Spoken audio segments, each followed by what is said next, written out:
So it's 11:01 right now, and we are going to be kicking this on shortly. We just want to give a couple of extra minutes to allow other guys to join us so that we can get it started.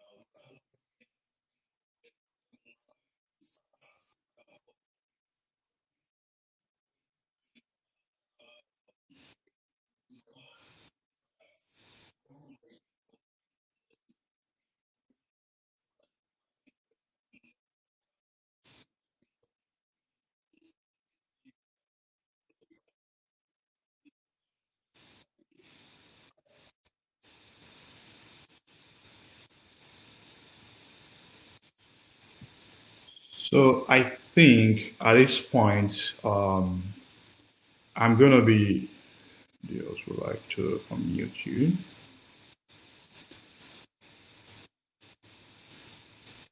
Okay. Can you guys hear me? Can you hear me?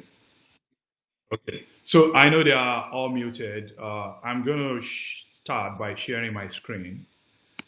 We still have like 3 more minutes, but I want to share my screen to make sure people can see my screen. Can you all see my screen?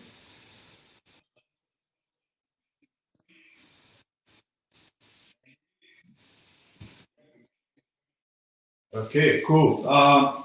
Let me just get my charger to make sure that my computer is charged. Sync is coming on. So give me a minute.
So, Deji, again, thank you very much for putting this together. I know it's a lot of effort to coordinate and bring people together, but we all know that this topic of money is a very important one.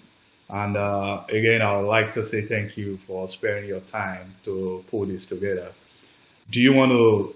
I know it's 11:05 now or 11:04. Do you want us to start now, maybe with the introduction, then I start with the presentation?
Yes, can you see my screen? Okay, great. So again, thanks for that brief introduction. Um, the way I want us to start this, because I know we have about 25 people, 26 people with us this morning or this afternoon, depending on where you are. So I just want to get a glimpse of where people are calling from. So if you can, please type your city, the city where you are located. Just type it in the chat. Two reasons. First, I want to be sure that people can see what we are presenting. And also, I want to know where people are calling from. So I can see Lagos, Nigeria. Thank you. I know in Nigeria it's afternoon right now. Who else can I see? Okay. Grand Prairie, Texas. Kent, UK. I can see California. San Jose, California. So yeah, we have people mostly from US, UK, Houston, Texas, Lagos, Houston.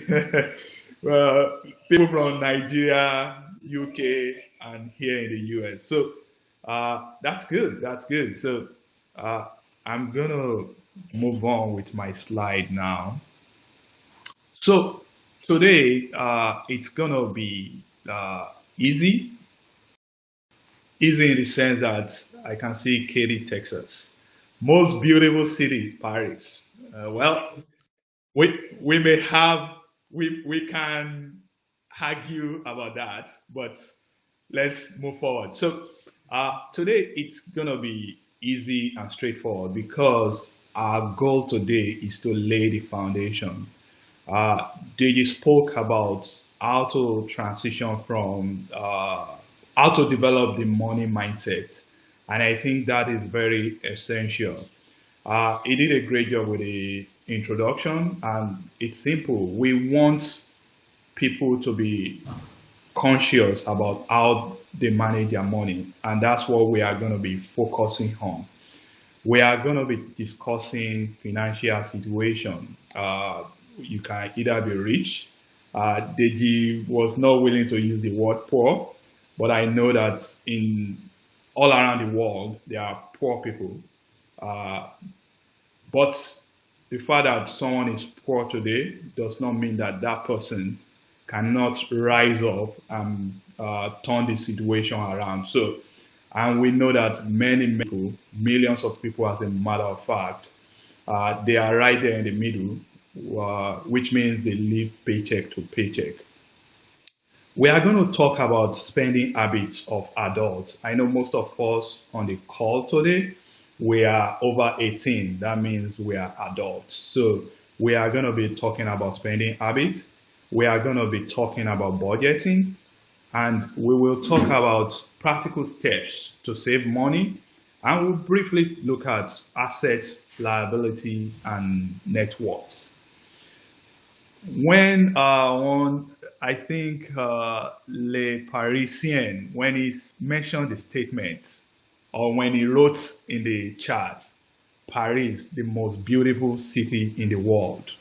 I said we can argue about that.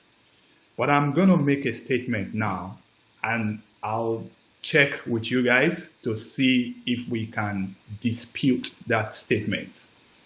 And the statement is this: money is important. Can anyone dispute that simple statement?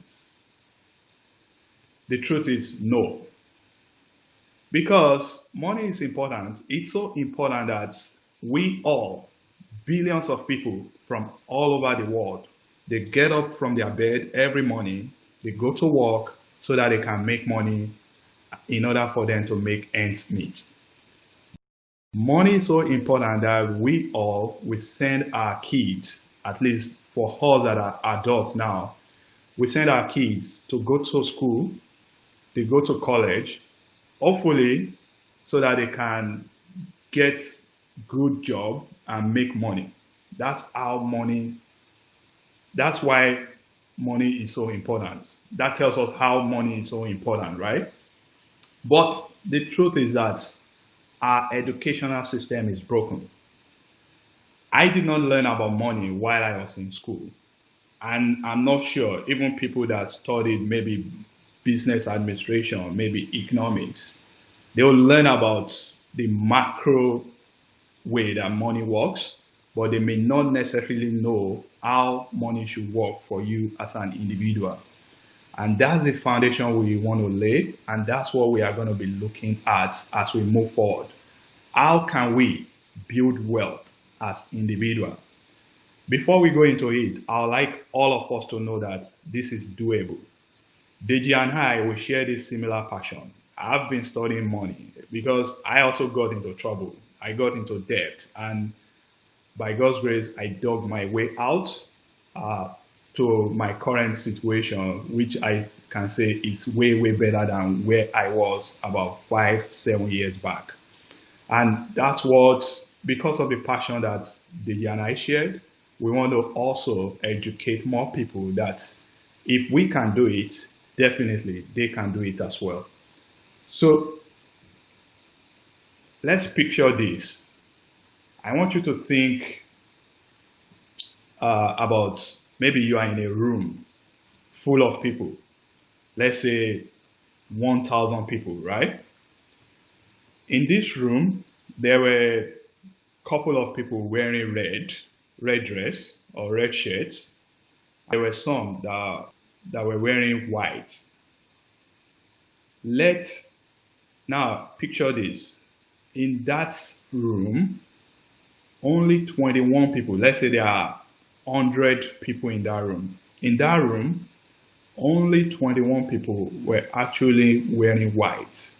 And the rest, 79 people, they are wearing red. What you just picture is a retirement situation of people in America. Only 21% of people are ready for retirement in this country. What does that tell us? That tells us that we still have a long way to go when it comes to managing money. Today, we are not going to focus on retirement, but we want to lay the foundation that will get us there. And when I say get us there, the goal is that each individual, every hardworking people in this country, you should be able to get to a point where you can retire happily, comfortably, and with dignity. If you can achieve this, then you can say you have had a successful retirement. So that's our goal for today.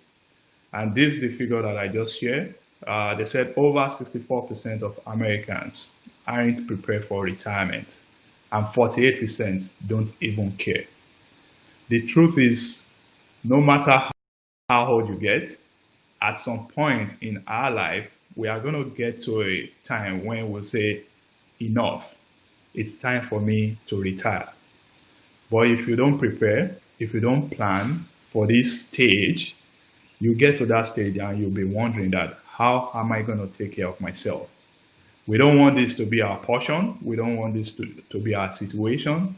And that's why we are talking about money management at this point.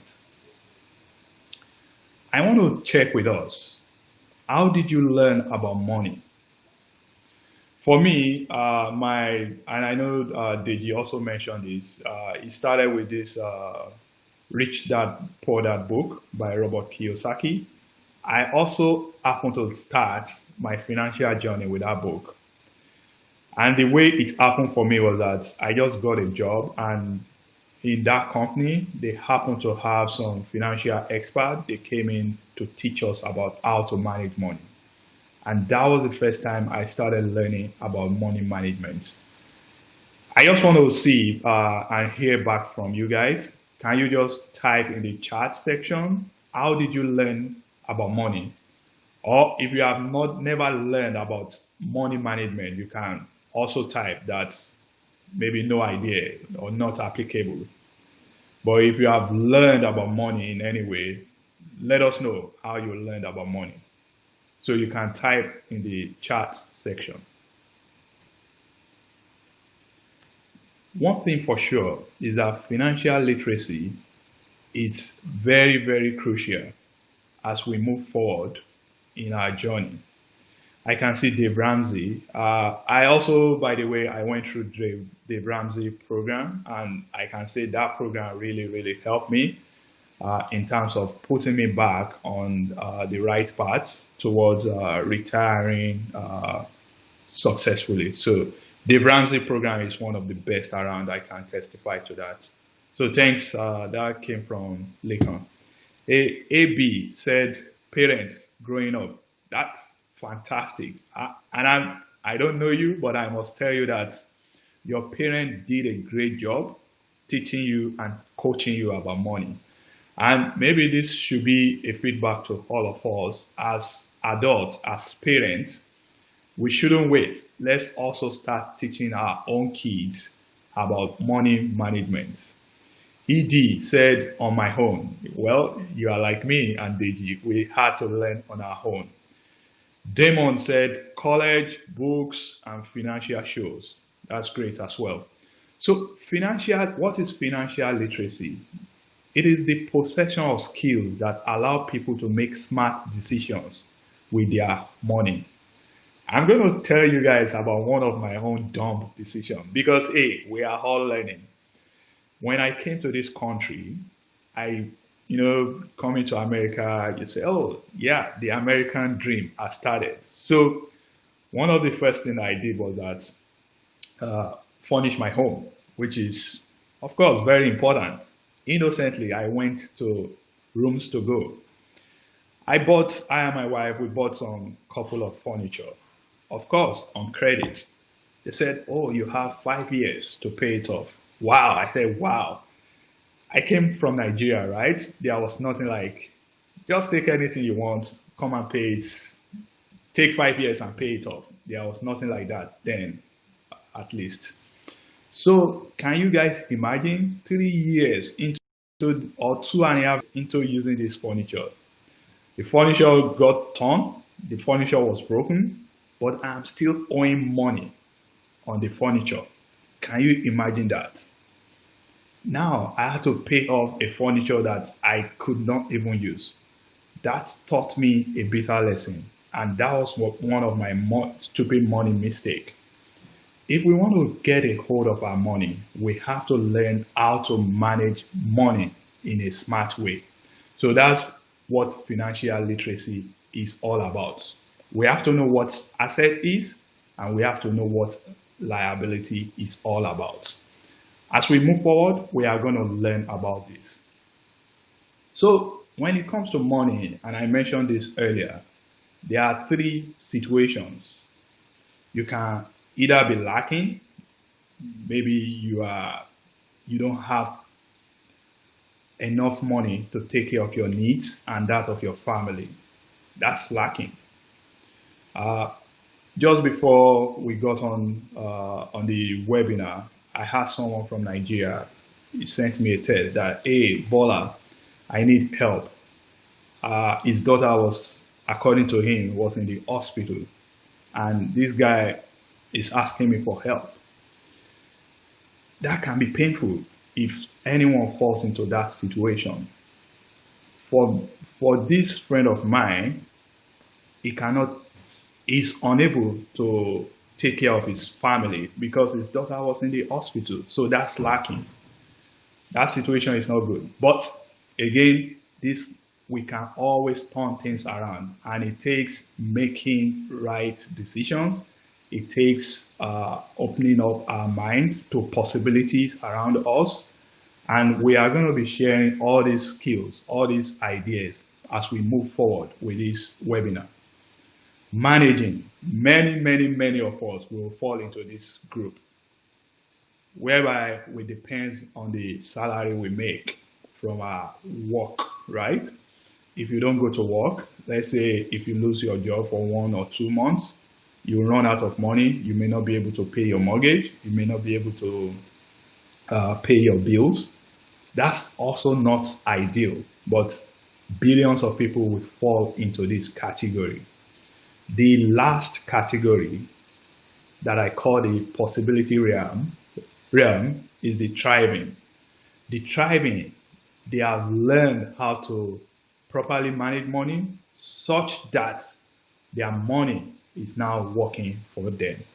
So this is the level that we can all strive to get to, and I believe we can get there if we start making the right decision about our money. So let's move forward. When you ask people, when you talk to people about money, and I want to check with you guys, what do you think can easily help people to make more money? Is this salary? Many people will think that, and I'm going to talk about America here. If you are earning a salary of $250,000 per annum, would you agree that it should be easy, or it should be easier for you to get to millionaire status compared with someone earning a salary of $50,000 per annum? I'm sure the answer will be yes. But what I've discovered, okay, I can see no. Maybe we can unmute Le Parisien maybe later to tell us why he thinks salary does not equate, salary does not necessarily lead to your success with money management. And I agree with him or her, because it's not about your salary, it's about how you manage your money. And that's why I'm sharing this story from average, maybe these people, on the right is Sylvia Bloom. She worked as a secretary, and she did that work for many years. I think she worked for like 40 years. At the end of her life, she was able to amass $8.2 million. A secretary. On the left is another person, Ronald Reed. He was a janitor and a gas station attendant. But Ronald Reed was also able to secretly amass $8 million fortune. And he left most of it to a local library and a hospital. I'm sharing this just to let us all know that the chance or the probability of making money does not only depend on what you earn. It's not only about what you earn, but what you keep. And how can you keep more money for yourself? It's part of the foundation of being wealth. So when we talk about secret millionaire, most of the time they are average earners. They plan their finances.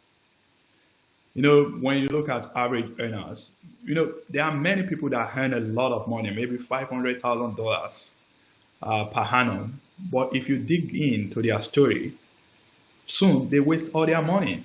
There are many lottery winners that also lost all their money because they could not manage their money properly. Secret millionaires, they plan their finances. And what do I mean by plan their finances? They use budget. And we are going to introduce the concept of budgeting in this presentation. They live well below their means. Now, let's look at an example. Let's say I'm earning $50,000 per annum and I need a car. I can either drive a Toyota Corolla, which maybe cost me about $15,000, or if you live in America, you may even qualify to drive a $70,000 car, maybe a Cadillac. Now, the fact that you qualify, that the loan company will give you a $70,000 car while earning a $50,000 salary, the fact that they will give you that loan does not mean you should go for it. So that's living below your means. The purpose of a car is to take you from one point to another. Yes, we all love the beautiful things of life, but if we also learn to live below our means, it's going to help our chances of quickly building wealth. Now, number 4, it's not only to live below your means, you must also learn how to invest. Investment is about your money now working for you. I like one of Warren Buffett's quotes. He said, if you cannot find a way of making money while asleep, you will work for the rest of your life. The goal of this training is to teach people, to coach people, to find ways to make money work for them. And again, we are going to be getting to this topic as we move forward. And finally, patience. Most of us, we want to accumulate as much money as we can, as young as possible. Maybe you want to be millionaire or billionaire at 40. There is absolutely nothing wrong with that. But to build long-lasting wealth, you need patience because it takes time. These two people, Sylvia Bloom and Ronald Reed, they did not do it in 10 years. They did not do it in 20 years. It took them over 40 years to accomplish their goal. And yes, they built wealth in the millions. So you should know that it takes patience. When we think about building wealth, why do we do it? Maybe you can type in the chat section, why do you want to build wealth for yourself? For me, and I know for most people, it's not only about you. You think about your family. You want to be able to provide for your family, and you want to be able to take care of your children. That's essential for most of us. So most of us, we work, yes, to take care of ourselves, and also to be able to care for our family. So it's all because of them for most of us, and we work hard. Now, working hard alone will not guarantee success, but working smart is all we need to know. I like this Ayn Rand quote. He said, money is only a tool. It will take you wherever you wish, but it will not replace you as a driver. Let's read that quote again. Money is only a tool. It will take you wherever you wish, but it will not replace you as a driver. What that means is that you have to be the decision maker here. If you earn $1,000 per month, you have to decide how do you want to deploy that $1,000. And you must know at the back of your mind that deploying your $1,000 also means that planning for your future. We are again going to get to that point. But I want to talk about the characteristics of money smart people. When you think or talk about money smart people, what do they have in common? The first thing is that they are future oriented. Yes, I love to plan for the future, but I also want to enjoy the present. How can you plan such that you are taking care of your future while not neglecting your present? Because really, if we don't enjoy our present, if we don't enjoy the moment, we'll be sad, we'll be miserable, and that's not the best way to build wealth. You are going to learn in this presentation how to carefully plan your money such that you are investing for the future and you are also enjoying your present moment. Money smart people are also calculated. Calculated means they invest with caution. Now, there are many forms of investment that will pop out from time to time. They'll tell you that if you invest $100, tomorrow you get $200. If you invest in such vehicle, in such product, you can be sure that you lose your money. So I'm for taking risk. Yes, we should take risk from time to time, but we should take calculated risk. Don't take on too much risk that will lead you to bankruptcy. Don't go and borrow money to invest. That's part of being careless with risk. You have to take calculated risk.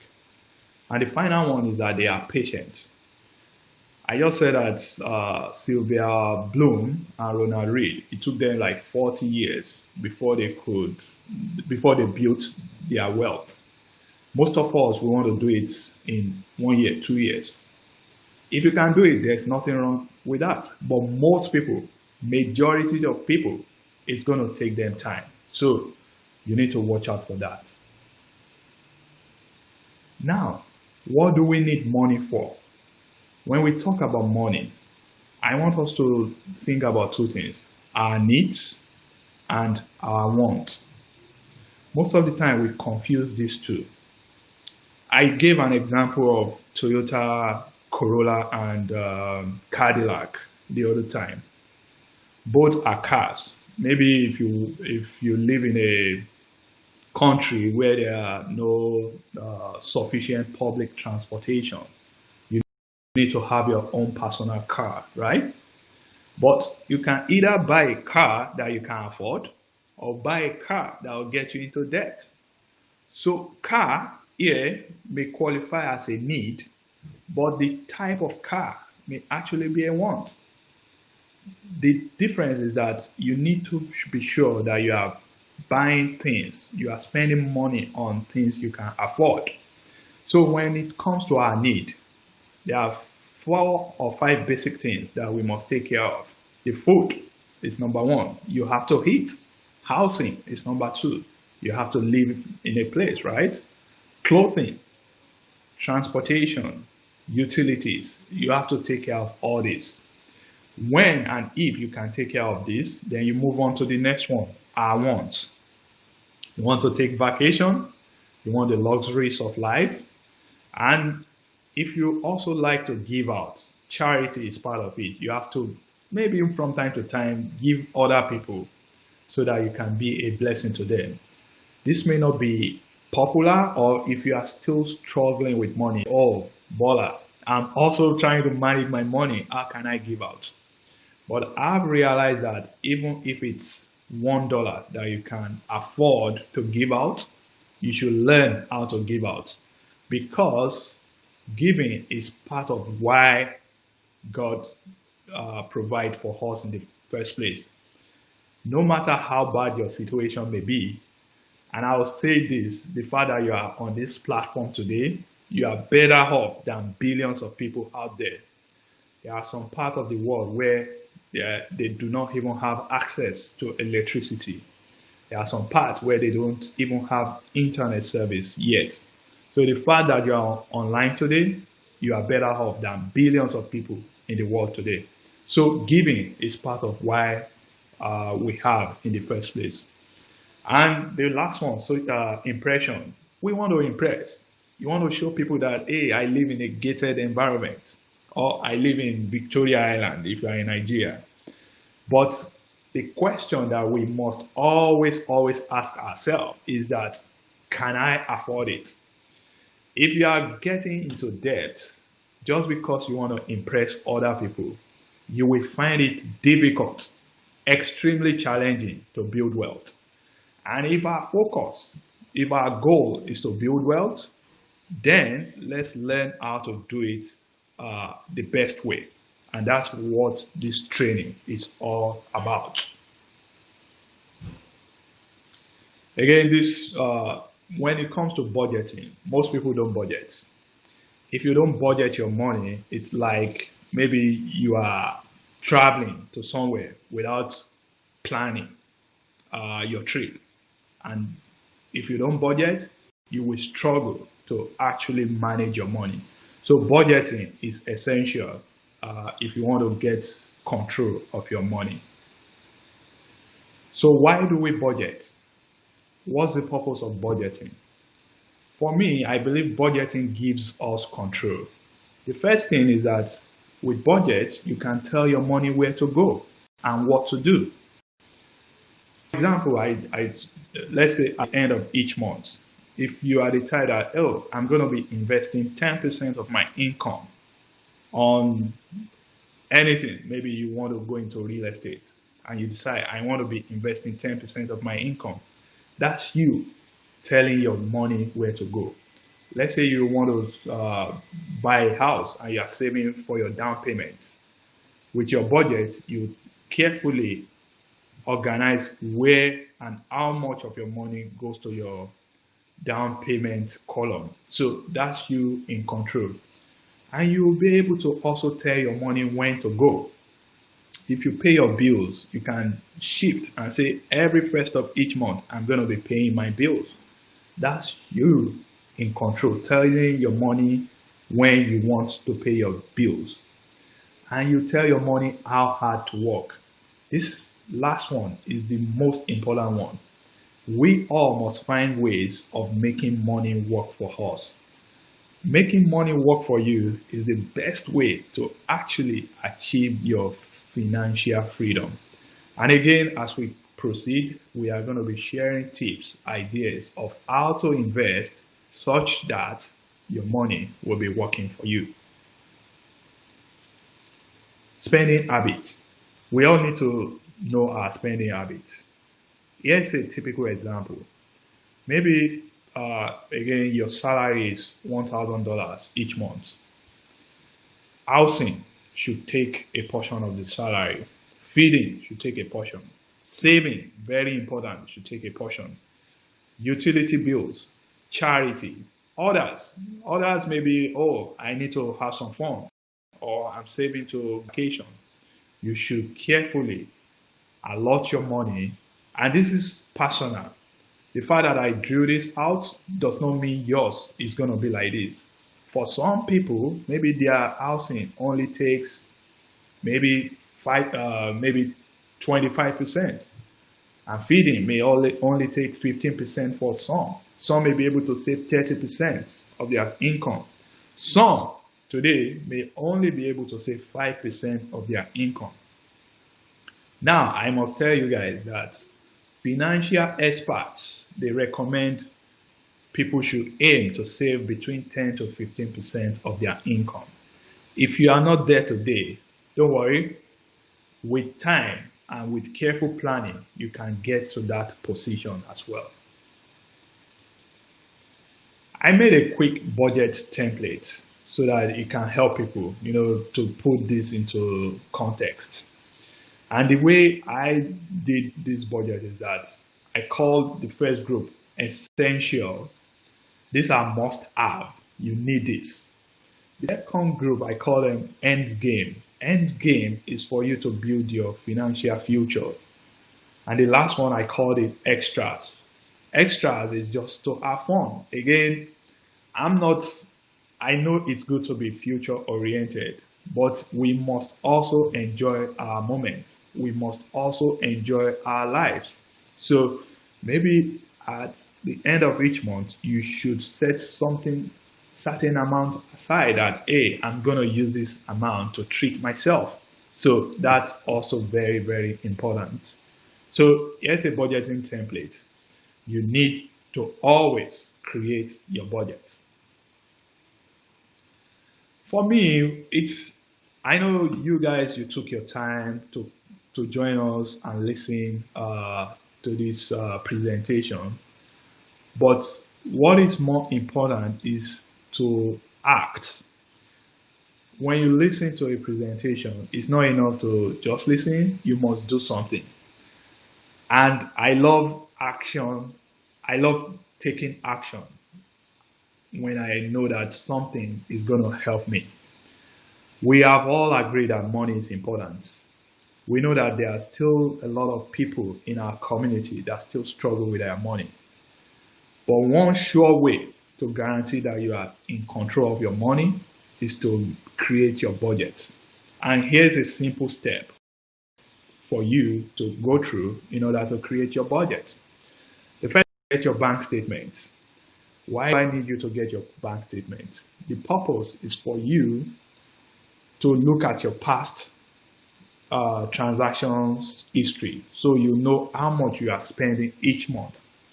I know there's many people that may not know the amount that they spend on feeding. If you don't know it, your past statement is going to show you clearly how much you've been spending on feeding or on your car.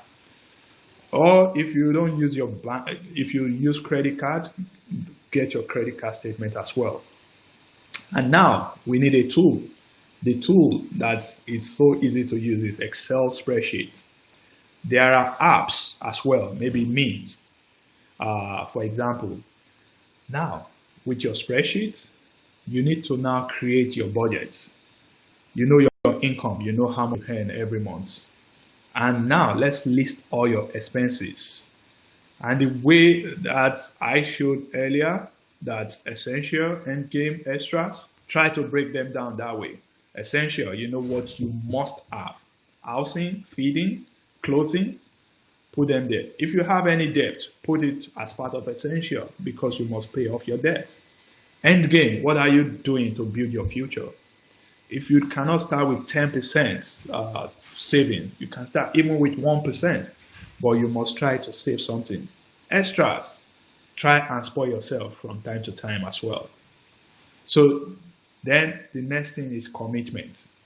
Once you build your spreadsheet or your budget, you now need to be committed.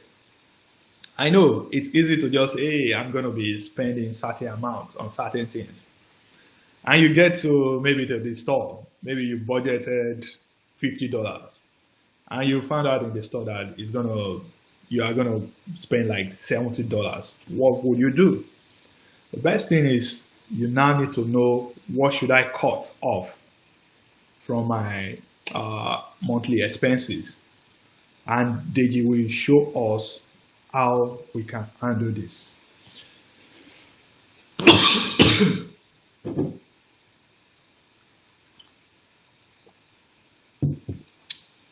From time to time, I look at Forbes magazine, and I'm sure you guys have seen it as well.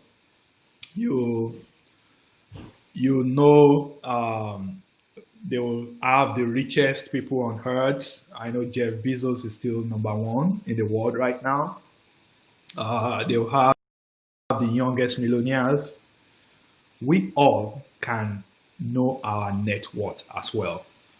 Forbes magazine, the super wealthy people based on their net worth. And the way to know it is simple. You know all your assets, you know all your liabilities. Assets, the simple and the best definition is that assets are those things that put money into your pocket. They put house here. The house that I live in, I will not necessarily call it an asset until when I'm selling it, because it cost me money to maintain the house. So I'm actually spending on the house. Maybe your mortgage, maybe maintenance, you are spending on your house. But if you have assets, rental properties, you are making money off that. If you have stocks, you are making money off that. If you have art collections, you are making money off that. So know all your assets is what you have. Know your liabilities. If you have credit card debts, if you have loan on your car, mortgage, student loan, or any other loan, you should know all your liabilities. When you subtract the two, you subtract the liabilities from the assets, you get your net worth. Net worth is the combined value of assets or things that you own that have monetary value minus the value of liability. So it's always good to know your assets because you see how you are making progress as you continue to pay down your liabilities. One thing that I must point out here is that asset is our friend because they put money in our pockets. Liabilities, they are our enemies. They do not allow us to build wealth. So we must do away with liabilities and focus on building assets. So, final tips to keep in mind, guys. Uh, this is just a quick summary of everything that I've said. I know I quickly rushed through most things. The reason is that we want to create time for us to ask questions. And Deji is also going to share some presentation with us. Try to stop living paycheck to paycheck. And in order to do that, you must use budget to control your money. Number two, save at least 3 months of your income because emergencies do happen. Number three, find additional source of income. An average millionaires, they have five sources of income. So we also must start learning how to build multiple streams of income. This is, I'm very, very passionate about creating multiple streams of income. And again, as we proceed, as we continue with this financial seminar, we are going to get to a point where we start helping people to identify sources of income. So, resources. When it comes to resources, I know one of us said, I learned through reading books, and I believe in reading books as well. People that are on this webinar today, you are also learning, and this is through training. Dave Ramsey's book, Total Money Makeover, has helped me a lot. So I'm going to recommend it.